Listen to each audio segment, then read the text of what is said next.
In this internet, this young guy said, sadly, I think many men and women have died feeling lost. So I don't think it's because they haven't found God or a purpose. I think it is just that they cannot see a purpose in themselves and a purpose to live for, hence they die in despair. That is today's America. This guy says, I'm so sad about the people feeling about the lost. You don't have a purpose to live for. That is why you are feeling that lostness. Another guy, what is your, he explains, I'm one who has walked in a very similar path, raised a Christian but pagan at heart, and finally converting to paganism later in life. First, what is your understanding of being lost? Lost doesn't have to be a negative thing. It was in my experience negative at first, but I soon realized the lost meant space, freedom. And you ask a Hindu in India, 1.2 billion people in India, 700, around maybe 3-4 millions worldwide, including South Africa. Hinduism also has a different view of mankind because Brahma is everything. Hindu asserts that everyone is divine. Everyone is divine.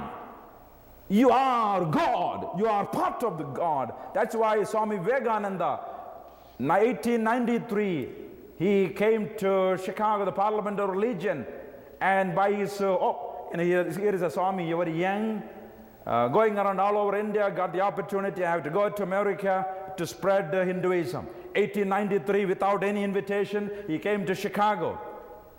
And again, some opportunities came for him to get an appointment to speak. The first statement, as he got the opportunity, sisters and brothers of America.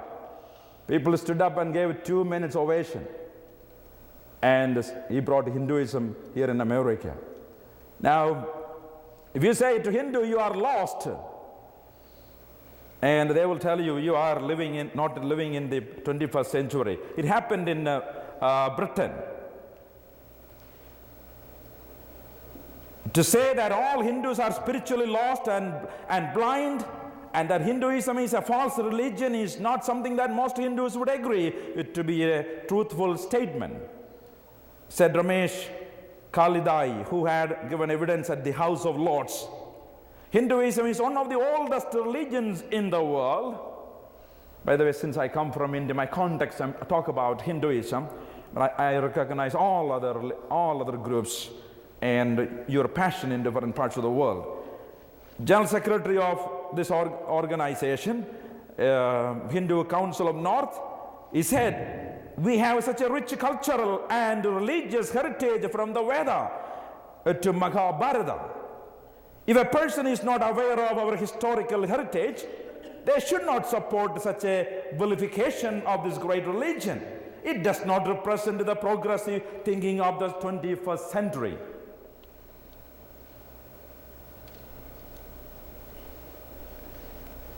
Historically, the House of Parliament have witnessed early attempts to vilify Hindus, because so many Hindus in England. Lord Macaulay had made a statement in the 19th century at the House of Commons to say that all the ancient books of wisdom from India could not compare with the one shelf of books from England. He had wanted to make a race of Indians, brown in color but English in speaking. I am shocked that thinking like Lord Macaulay still exists in modern Britain. It's hard to say. I just come from a conference in Hyderabad. The topic was contextual theology. Many of the Indian leaders and leaders from other parts of the world were there saying, listen, we can find Christ in Hinduism. God so loved the world. God has been here over the years. You don't need to really convert from Hinduism into Christianity. So in that 5-day seminar, and I was disappointed. The argument more charity, more helping the poor. Look at the poor around here in Hyderabad. Not really passionate for the souls and the claims of Christ. The claims of Christ brings confusion and division, their argument. My friend, students at Southeastern Seminary, Bible College, and faculty, what do you think about it? Today in America, many won't believe it. Is man really lost? But we have to go back to our Bible. This Bible is the Word of God. We have to go back to this humble symbol, this book, Oracle of God.